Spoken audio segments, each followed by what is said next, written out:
You know what? We're a podcast about telling it how it is, Greg, and giving respect where it's due. And there's been a lack of respect for my coach on this podcast, coming from me too at times, but definitely coming a little heavy from the side that records from Portage, Michigan. So I think there's going to have to be some sort of apologies that come during this time, whether they want to come in a full segment or you want to take a full episode. That's up to you. But the apologies must be had. The disrespect was heard. We heard the chatter about Memphis Grizzly games. We heard the chatter about going to a friend's introductory head coach press conference. There was a lot of chatter, but the targets have been locked in. Targets are now being acquired. Top five players acquired, 5 stars acquired. Xavier Booker's locked down. The class of 2023 is looking beautiful. I'm feeling great. You should feel great. The demise of Thomas Izzo was blown out of proportion. Oh, my man's back. Alert the presses. First of all, as far as apologies go, you owe me one. I live in Kalamazoo, not Portage. That's a very different mindset, a very different aesthetic to it. Okay, please respect that. Number two, we will get to Tom Izzo. He's the second topic on our list of 5 today. I insisted that Izzo has his own period. I could have taken the easy way out. I could have ducked this, but no, I insisted we have Tom Izzo as a specific topic. So I will save my words for your coach until the second topic. The first topic, card Xavier Booker. Let's start there. Big day, biggest recruit Izzo's gotten, I guess, in his history. Although that feels like a little flimsy to me, and I don't mean that as disrespect to Izzo or Booker. Booker's great. We'll get into that, but there's such a wild differentiation of how people rank Xavier Booker, and I know it's mostly just that ESPN's way behind on him. But painting this as like the no-brainer best recruit Izzo's ever gotten, I don't think is necessarily true. I think there's a couple guys that could fall into that. Miles Bridges and Jaren Jackson for sure. Going all the way back to, the Marcus Taylor days, like in the early 2000s, those guys to me were like more consistent, the top 5-star types throughout their entire high school ranks. Xavier Booker shooting up the rankings is awesome. He's a great prospect, but he's anywhere from 1 to 10 to unranked. He definitely is a 5-star, and he's definitely one of the best players Izzo has ever signed. Instant impact type guy. What are you and your fan base getting from Xavier Booker, Cart? I think that's just it. And I think that with the way not only the class of 2023 is shaping up currently, there's still a couple more pieces that we had that I think we're going to touch on later in this episode. But with the way the class is formulating and with the pieces we have coming back, in my head, having a front court of Xavier Booker and Jackson Kohler, I think personally works great if we can get Xavier Booker to buy in defensively more. Because I think that Kohler as a defender, it's not him buying in. It's just the fact that he doesn't have the ability to be an elite defender or a great defender. I think that Xavier Booker has the tools to do that. So I think that matchup could work great. Xavier Booker also has the size as well. So we could maybe get what you were talking about with Kohler playing the 4 and Xavier Booker at the 5, because I think he has the length and he'll add some strength eventually his freshman year. So I think it works out extremely well. We have Fears in the fold. With just a class, let's just say it ends right now with Fears and Booker. I think that's a good recruiting class. I would even say great recruiting class.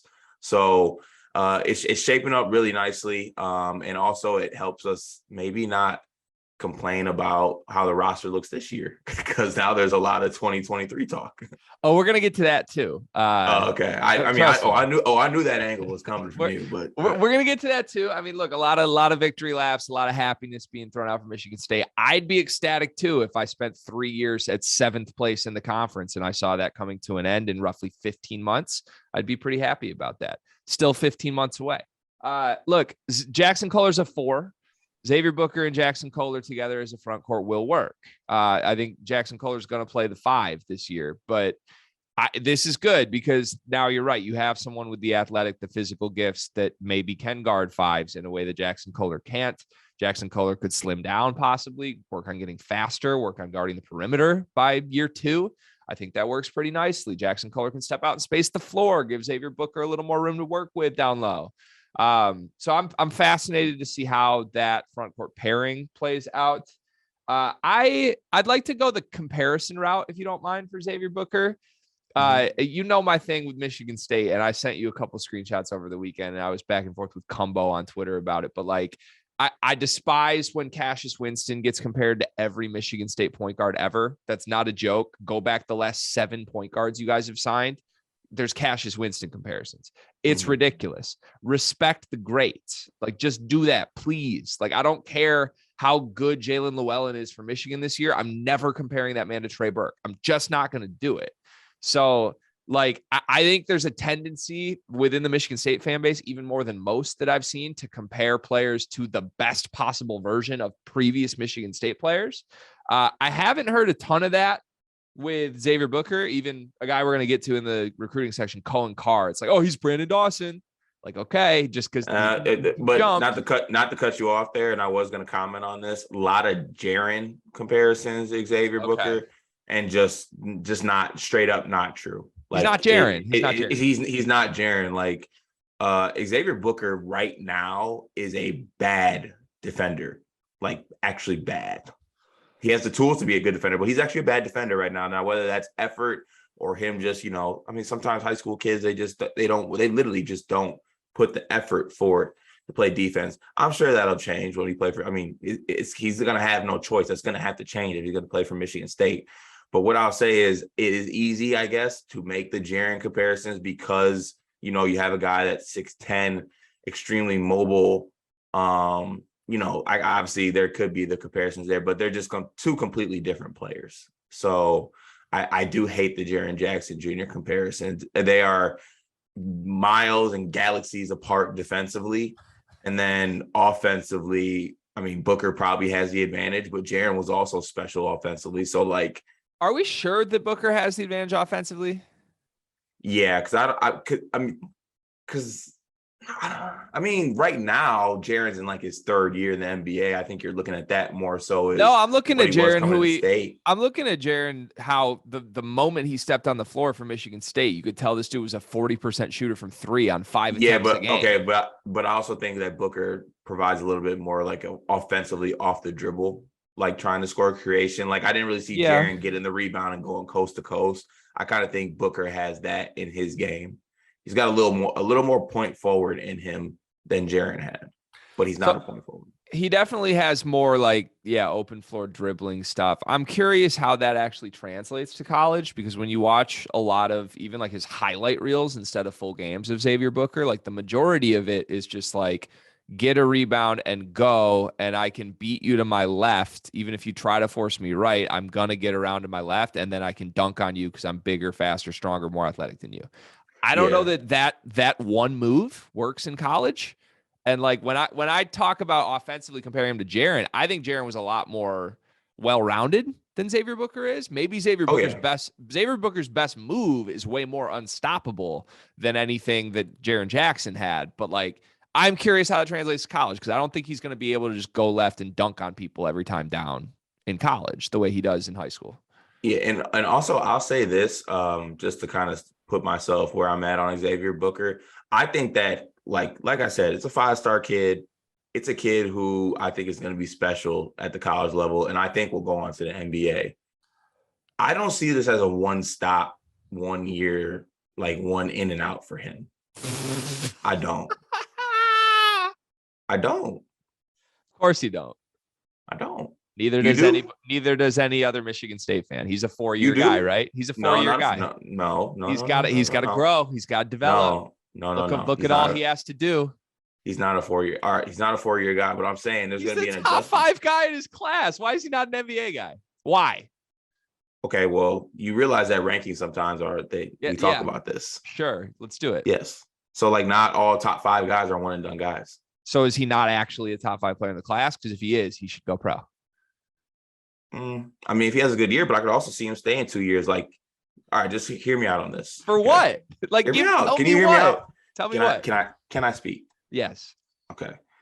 This is a kid who high school team, they're okay. It's an okay high school. Okay. Competition wise. He has gotten better. Yes. But he didn't really play on any circuits this summer. He didn't really play on the Adidas circuit, didn't play on the EYBL, anything like that. He had some good camp performances. Like he was a monster at Pangos. He was a monster at the NBA Top 100 camp. That really helped shooting up his rankings. But there's going to be a talent adjustment as far as who he's playing moving forward. And also physically, he's light in the ass. So there's going to be an adjustment period there too. Could he be one and done? Yes. Like if I was actually betting on it, I probably would bet on the one and done. That'd be the smart bet. But what I'm saying is I'm not surprised if he does stay for 2 years. Are you implying that Xavier Booker's been ducking Cart? Didn't want to play the big circuits? First of all, if anyone could comment on ducking on this podcast, it's you, because your program is the Ducks from Ann Arbor. That's interesting. Look, Max Christie was just a one and done. What are we doing? If that kid is a one and done, sure, right? No Michigan State freshman should ever be one and done, according to Michigan State. No, that's not true. I thought that Jaren and Miles should have been one and done. Well, let me tell you something, Cart. Sometimes in this era, you just accept the fact that good players that come as freshmen that are ready go. Like you don't see me pouting 2 months. You don't see me pouting 2 months after the fact that Musa Diabate is gone. Boo-hoo. Like you wanted him gone. Or Caleb Houston. Like I definitely wanted Caleb Houston back. I'm not here whining that Caleb Houston's gone. Like dudes move on. Who said I'm whining that they're gone? Oh, well, Max Christie should have been too. Like, yeah, I know your whole fan base feels burned by that. Whatever. He went pro and he stunk. If Max Christie's good enough to go pro for Michigan State, what are we already doing with Xavier Booker? 1 day into his commitment, talking about he's a 2-year guy? Really? This is just a little, again, stretching the thin line of reality for me. You know what? I bring up a hypothetical, and I bring up a situation, and you just completely just run with it. I will not be spoken to like this. Not when I'm in the state that I'm in, and not when I'm feeling as good as I'm feeling. Okay, so you're gonna respect me. I'll give you a chance. This is early in the episode. Let's not let this happen again. I will not take it as well as I'm taking it right now. I was just bringing up a situation that, possibly could happen. Just a little hypothetical. It's not guaranteed one and done bona fide NBA star is not what we're adding here. He's not a guaranteed NBA star. I'm not saying that, but he should go pro. Like he's a one and done guy. If this plays anything like we think it should, Xavier Booker's a one and done guy. And if it's not, then something went wrong. And that's not me playing the opposite angle of Izzo holds guys back. That's not what I'm saying is going to happen. I'm just saying like he's a one and done talent. Watch the tape. And if he's not, something weird happened in college. That doesn't mean it's going to play out like that. I would bet strongly he's probably a one and done player. But Michigan State fans want their cake and eat it too, Cart. Can't just get the highest ranked recruit in program history. They also need a second year from him before he ever plays a game. Fascinating stuff to me. By the way, we didn't talk about our weekend together at all. Should we talk about our competition-filled weekend? Yeah, Greg destroyed me in golf. Absolutely made a massacre of me, and he didn't play well. So, and then I got cocky, and obviously I didn't play well. So then I got cocky though, and that hurt me down the stretch of our Saturday. Oh yeah, and then we got some one-on-one going, and Greg made himself a nice move. He went up 3-1, and there were some words said, and I sat up in the chair. With my controller. I looked like Bron in Game 6 against Boston with that lean over meme when I was just shaking my head, and I locked in, and I won the game. And you know what? That's huge for me. That's the biggest win over the weekend than Xavier Booker, because if Gregory somehow did beat me, then it would have been bad news. I wouldn't have heard the end of it, but he didn't. He tried to play the numbers. He tried to sag off me. He doesn't realize at this big age, I am now a shooter. I'm definitely creeping up on 40% from the 3-ball line. So you can't sag. And when you sag, that's what happens. I actually think playing the numbers worked. Sagging worked. I couldn't get a shot off. Once you sat up in your chair, I think you blocked every attempt I had for 10 minutes. I was in your head too. You were in my head. You can't waste that first dribble, Greg. Not when it's 3 dribbles. Can't waste it. I waste a lot of dribbles. It was bad. You also realized on that day that your podcast co-host is all of 6'7", and he's a presence. I did. I might not have the wingspan numbers, but I got the timing and I got the will. It played out in a way where I think we can both be happy. I got the golf W, the 19 and a half stroke W, by the way. There was a little talk at the beginning. He was supposed to wear a Michigan hat and do a Xavier Booker commitment reaction video, but at the last second, we backed our bet back. But it was that I'd beat him by 19 and a half strokes or more. Mission accomplished. Then he got me in hoop, and then we played ping pong, and that's another story. So long day of competition for Sleepers Media. Let's go to your coach now. I'm just going to give you the floor here. Mhm. Go with this wherever you'd like. If you want to attack me, if you want to pose some questions to me, go ahead. Feel free. I'm here for it. But let's talk about Tom Izzo and his return to relevance and actually doing things, because he is. He did something. He is. And actually, I think before I even get to you, because I think an apology needs to come from honestly a lot of people. There's a lot of people that need to apologize to Tom Izzo. I think I'm one of them as well. This is all great that this is happening. Like, I'm excited that all this is happening. I'm excited that all this 2023 class and, you know, the expansion of the player pool and who we're looking to add in that class has, you know, grown. But I got to be honest with you, and I think everyone can be honest with each other. Who really saw this happening? I don't think anyone really saw this being a thing. Like, people bearing Izzo or saying that Izzo is kind of just, you know, maybe coming towards the end. There was reasoning behind that. There was backing behind that. There weren't really, you know, recruiting news happening. This summer, there wasn't much movement with the team. Now this late push has happened in 2023, and he's doing something that I honestly didn't think that he was going to do. And it's been refreshing. And, you know, it's all credit to him. I'll be honest with you, I didn't think he had it in him to do this, at least at this stage of his career, with how he kind of recruits and does things.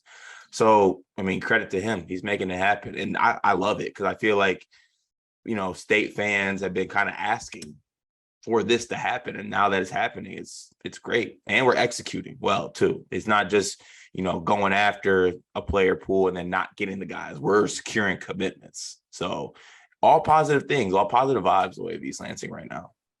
Yeah, it's two things to me. You're succeeding, like you're accomplishing the plan A, which is step one, but you're also expanding the board, which I think we've begged for a long time, and now he's finally doing it. Look, I saw some people be like, Tom Izzo never lost his fastball. He got it back. That's definitely one way to spin this. I'll say this. I've been loud about it. People know this. I'm happy to be the antagonist of the Michigan State fan base, as long as people listen and enjoy our stuff. Because I genuinely think we cover Michigan State pretty damn well. And I think the dynamic of two rival fans going at it's a fun one. You can clown me when Michigan does dumb shit. I can clown you when Michigan State does dumb shit. But one thing that I will do, I've always said this, is I'll be honest. I cover this sport in a real way, and I say what I feel. And if that's bad about Michigan, it is. If it's bad about Michigan State, it is. I'm not doing this as a gimmick. I'm not doing this as an agenda. I thought Tom Izzo was dead. That's clearly not the case now.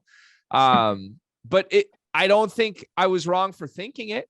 I mean, if you look at everything the man's done in 3 years, paired with the way the sport is going, paired with all these guys from Izzo's era leaving the sport, paired with the rule changes, paired with the transfer portal, paired with NIL, things that Izzo is openly against, all signs pointed to this man being on the way out. And I don't know what changed. I'll say this. This is what I think after sleeping on this for 3 nights, Cart. This is what I think. I think I underestimated one thing with Tom Izzo, Cart. I underestimated that's the most stubborn man on the face of the earth. He's even more petty than I am. Okay. This man has his way, and it's his way. That's it. That is all he's going to do, and F everybody else on earth, no matter what they think. It's my way. I'm Tom Izzo. And in this case, his way was, I'm going to go get Xavier Booker. And that's all that matters to me. And he made that abundantly clear for 16 months.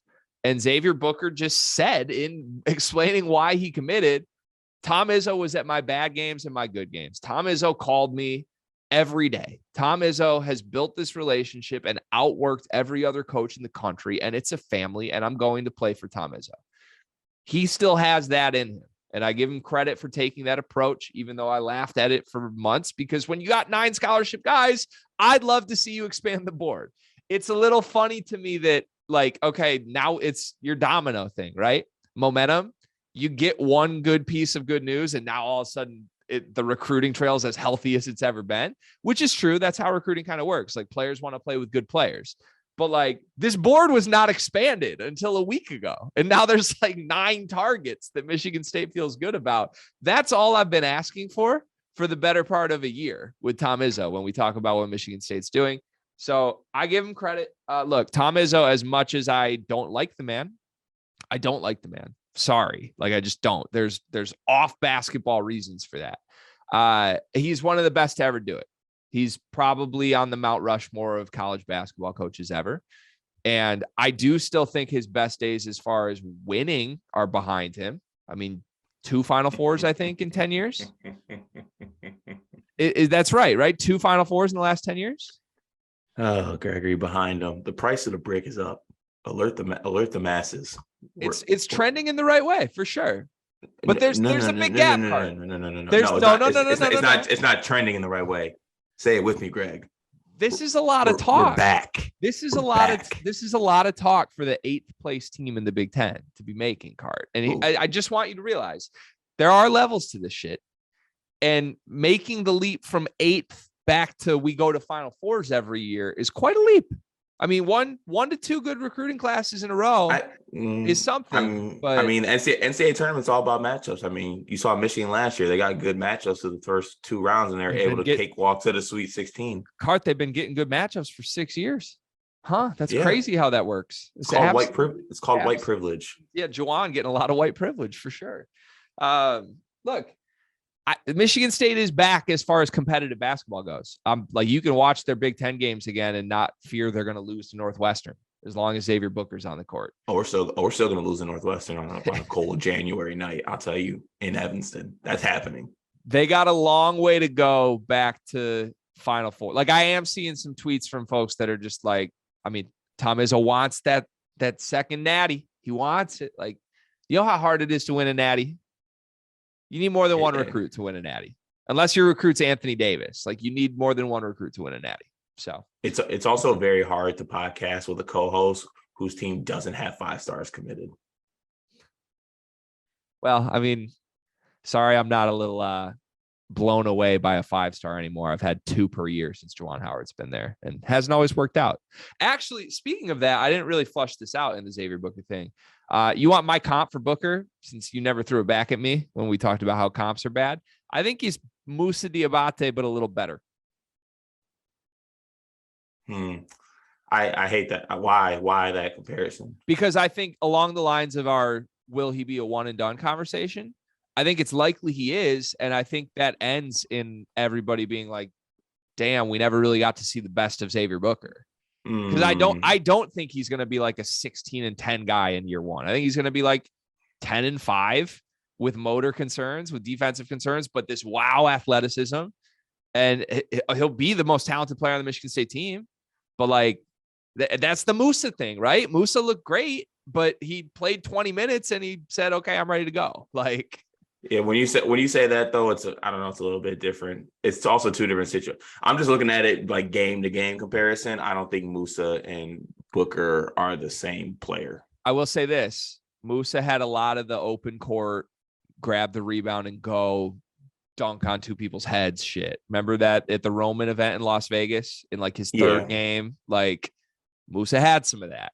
Right. So, but I thought Moussa was just more of a straight up just athletic, just like freak. And I actually might be off base on this, but I didn't really think Moussa had motor issues.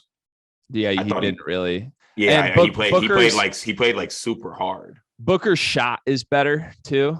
Booker's a little more skilled than I see what you're saying with the whole like, average a certain amount and like maybe like just go to the NBA type thing, but also like fit wise too. Like, I think that, I still personally think that Moussa playing next to Dickinson didn't do him any justice. Well, here's my spin on that. Are we sure that Booker playing next to Kohler is?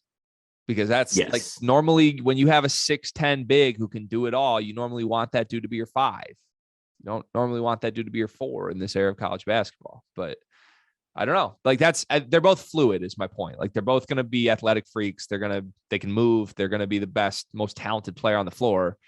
But impact wise, if you only get 1 year from him, is he like your 3rd leading scorer and then he bounces? Like, I don't know. That's sort of where I'm headed. But I think Booker's better. So that's not disrespect to either side. But that's sort of where I'm at for comparisons. All right. Are we done with Izzo? Did I do my due diligence there? Anything else you want with your coach? No, we're back. Back is in what? No, we're back. You'll know when it happens, but this is your pre-warning. This is the pre-alarm. This is the I'm back So alarm going 15 off. months from now, you're back? Because you ain't back this year.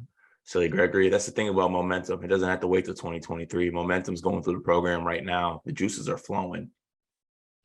You're probably right. Madi Sissoko is probably super excited about this news. He's probably hitting the weights extra hard today. Getting ready. In Kalamazoo soon. Getting ready.